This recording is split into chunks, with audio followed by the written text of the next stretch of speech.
এই বিষয় নিয়ে আমাদের রাজ্য কমিটির থেকে আমাদের মাস্টার শামসুল স্যার তিনি অত্যন্ত মূল্যবান বক্তব্য রেখেছেন। তারপরেও আমি বলি, এটা যারা করেছে এটা অত্যন্ত নিন্দনীয় এবং ঘৃণার। কেননা বলছি, এই সমস্ত মানুষগুলোই আব্বাস সিদ্দিকী ভাই যখন ওয়াকাফ সম্পত্তি লুট হয়ে যাচ্ছে আওয়াজ তুলেছিলেন, তখন তারা ট্যাগ লাগিয়েছিলেন, তখন তারা বলেছিলেন বিজেপির কাছ থেকে টাকা নিয়েছে, তখন তারা বলেছিলেন এরা নিজের পকেটে ঝোল মাখতে চাইছে, বহু ভাষা বহু বাতলিং তারা দিয়েছিলেন। তারাই আজকের রাজপথে নামছেন। আমরা বলছি, নাম ভাঙিয়ে কোনো কাজ হবে না। যদি প্রকৃত আপনি ওয়াকাফ সম্পত্তির উদ্ধারের জন্য আন্দোলন করতে চান, ওয়াকাফ সম্পত্তির মানুষের স্বার্থে যাতে সংখ্যালঘু সম্প্রদায়ের মধ্যে ওয়াকাফ সম্পত্তি বিলি বন্টন হয় সঠিকভাবে, যদি আপনি কাজ করতে চান, তাহলে আব্বাস সিদ্দিকী এবং নওশাদ সিদ্দিকীকে বাদ দিয়ে কোনোদিন কাজ হবে না। এটা পরিষ্কার। কেন এখানে যে লড়াইটা লড়তে হবে, যে আন্দোলনটা করতে হবে, আমার রাজ্যে যারা দায়িত্বে আছে, ওয়াকাফ সম্পত্তিটাকে যারা লুট করছে, ওয়াকাফ সম্পত্তিটা যারা ভোগ দখল করছে, আগে তাদের কাছে তাদের বিরুদ্ধে লড়াই সংগ্রামটা করুন। আগে তাদের কাছ থেকে ওয়াকাফ সম্পত্তিটাকে উদ্ধার করুন, তারপরে আপনি অন্য ওয়াকাফ সম্পত্তির কথা বলবেন। আজকের আমরা কি দেখছি, যে টোটাল ওয়াকাফ সম্পত্তিটা সম্পূর্ণ এক শ্রেণীর মানুষ লুটেরাদের হাতে চলে গেছে। আমার মা বোন থেকে শুরু করে তাদের যে পাওনা, তাদের সেই অধিকারটা তাদের দেওয়া হচ্ছে না।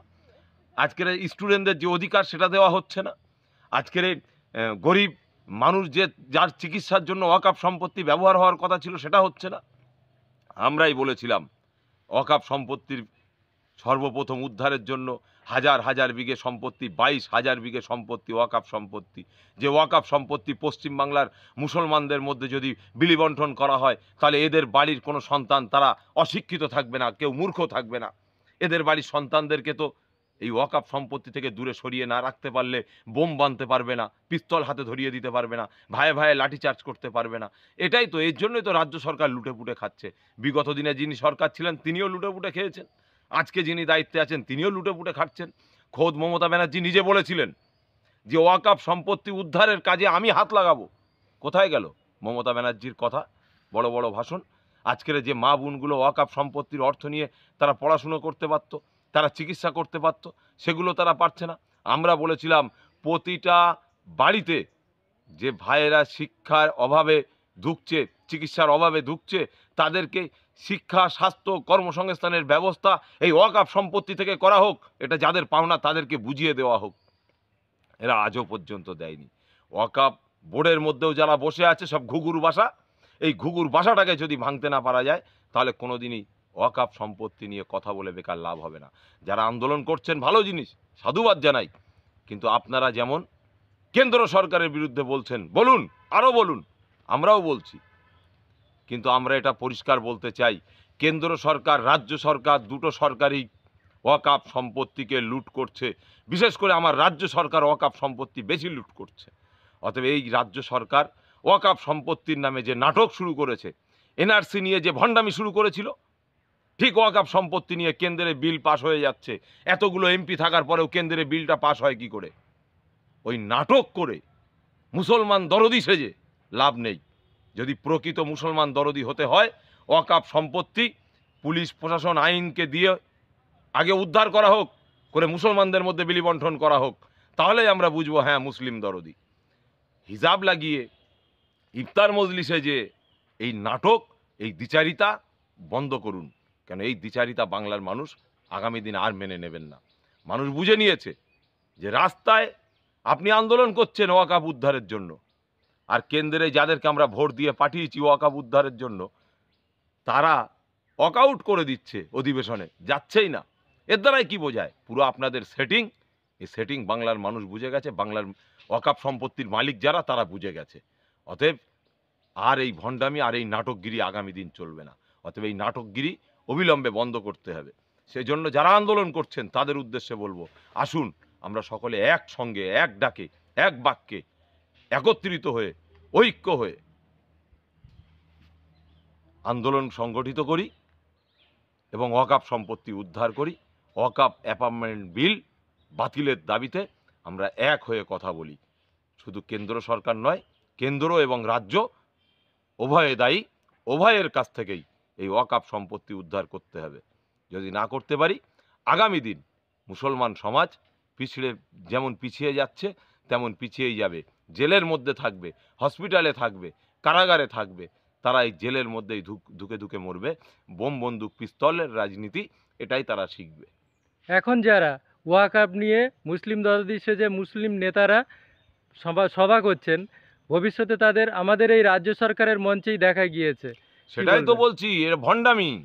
এরা ভণ্ডামির উচ্চ শিখরে পৌঁছে গেছে। বাংলার জনগণ আগামী দিন এদেরকে বয়কট করবে।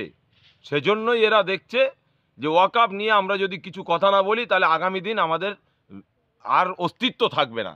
এই অস্তিত্ব টিকিয়ে রাখার জন্য এটা করছে। আজকের এত বড় একটা প্রোগ্রাম হলো, এত টাকা কোথায় পেল আপনি ভাবতে পারেন? রাজ্য সরকার এদের সঙ্গে সেট আপ করে, এবং রাজ্য সরকারের ভোট দেওয়ার পক্ষে যে মানুষগুলো যারা কথা বলেছে বিভিন্ন সময় মিডিয়ার মাধ্যমে, তাদেরই একটা অংশ ওই দিন স্টেজে দেখা গেছে। অতএব এটা তো পরিষ্কার, এরা মানুষের কাছে একরকম, এদের কর্মে আর একরকম। এদেরকে ইসলামিক ভাষায় মুনাফেক বলে। একটা শ্রেণীর মানুষ তারা সেদিন ওই স্টেজে ছিলেন। আবার একটা শ্রেণীর মানুষ ভালোও ছিলেন। সব যে খারাপ ছিল তা নয়, কিন্তু ভুল বোঝানো হচ্ছে মানুষকে। লড়াই সংগ্রাম করতে হবে, আন্দোলন করতে হবে, ভুল বুঝিয়ে কেন? সঠিকটা হোক না। একটা সময় ছিল ওয়াকফ সম্পত্তি নিয়ে আমরা আন্দোলন করেছি, আলিয়া মাদ্রাসা নিয়ে আমরা আন্দোলন করেছি, আপনার মুসলমানদের বিভিন্ন দাবি দাবা নিয়ে আমরা আন্দোলন করেছি। সাচার কমিটির রিপোর্ট কোথায় গেল ভাই? আজকের যে সমস্ত আলিয়া মাদ্রাসার যে সম্পত্তি সেগুলো কোথায় গেল? আজকের টিপু সুলতান মসজিদের আশপাশে যে সম্পত্তিগুলো কোথায় গেল? আজকের হাইকোর্ট থেকে শুরু করে ওখানে যে সমস্ত ওয়াকফ সম্পত্তির টাকাগুলো কোথায় যাচ্ছে? এটা তো পরিষ্কার, সবাই জানে। সেজন্য যারা আন্দোলন করছেন তাদেরকে সাধুবাদ জানাই, কিন্তু তারপরেও বলবো আন্দোলনটা আন্দোলনের মতো করুন। এই আন্দোলনটা কই? উপনির্বাচনের আগে তো করতে পারলেন না, এটা বুঝতে হবে। তাহলে রাজ্য সরকারের যাতে ক্ষতি না হয়, উপনির্বাচনের পরে ডেটটা হলো, এটাকে বুঝতে হবে। উপনির্বাচনের আগে আন্দোলনটা করলে হয়তো রাজ্য সরকারের ভোটের ক্ষতি হতে পারত। সেই জন্যই তারা এই ধরনের কথাবার্তা শোনেন। পরিষ্কার বলছি, নন পলিটিক্যাল বলে কিছু হচ্ছে না, আর নন পলিটিক্যাল বলে কিছু নেই। প্রত্যেকের পিছনে রাজনীতি আছে। যারা এই দিনকে দাঁড়িয়েছিল, অনেকে হয়তো আগামী বিধানসভাতে টিকিট নেওয়ার ধান্দায় প্রোগ্রামে অ্যাটেন্ড করেছেন, এও তো হতে পারে। আবার এও হতে পারে না, সে প্রকৃত আন্দোলনটা করতে চায়, সে প্রকৃত মুসলমানদের অধিকারটা পাইয়ে দিতে চায়। তবে এইভাবে হবে না। যেখানে এই আইন তৈরি হচ্ছে সেই আইন সবার মধ্যে ঢুকতে হবে। বিধানসভার মধ্যে ঢুকুন, লোকসভার মধ্যে ঢুকুন, তাহলে আপনার কথার মূল্য হবে, তাহলে আপনার কথার দাম হবে। আপনি মাঠে ময়দানে যতই লড়াই সংগ্রাম করেন না কেন, নন পলিটিক্যালভাবে কোনো কাজ হবে না। তাই বলছি, আগামী দিন নওশাদ সিদ্দিকী ভাইয়ের নেতৃত্বে বাংলার যুব সমাজ, বাংলার এই আন্দোলনী মুভমেন্ট আপনারা একত্রিত হন, তাহলেই দেখবেন একটা জায়গায় পৌঁছানো যাবে। সকলের কাছে আবার আমি বারবার বলবো যে আপনারা ঐক্য হন, একতা হন। বিভিন্ন দলে, বিভিন্ন পথে, বিভিন্ন মতে বিভক্ত না হয়ে একটি জায়গায় হয়ে আন্দোলনকে সংগঠিত করুন। আপনারা নেতৃত্ব দিন, কোনো সমস্যা নেই। যদি কারুর সমস্যা হয়, নওশাদ সিদ্দিকীর সঙ্গে কথা বলতে যদি কারুর প্রবলেম থাকে, আমার সঙ্গে যোগাযোগ করবেন। আমি নিজে দায়িত্ব নিয়ে নওশাদ সিদ্দিকী ভাইয়ের সঙ্গে যোগাযোগ করিয়ে দিয়ে এক টেবিলে বসে এক রুটে আন্দোলনটাকে কিভাবে করা যায়, ওয়াকফ সম্পত্তি কিভাবে উদ্ধার করা যায়, তার দায়িত্ব নেব বলে দিলাম আপনাদেরকে। আমার নাম MD Qutubuddin, Indian secular front, Uttar 24 Pargana. Thank you.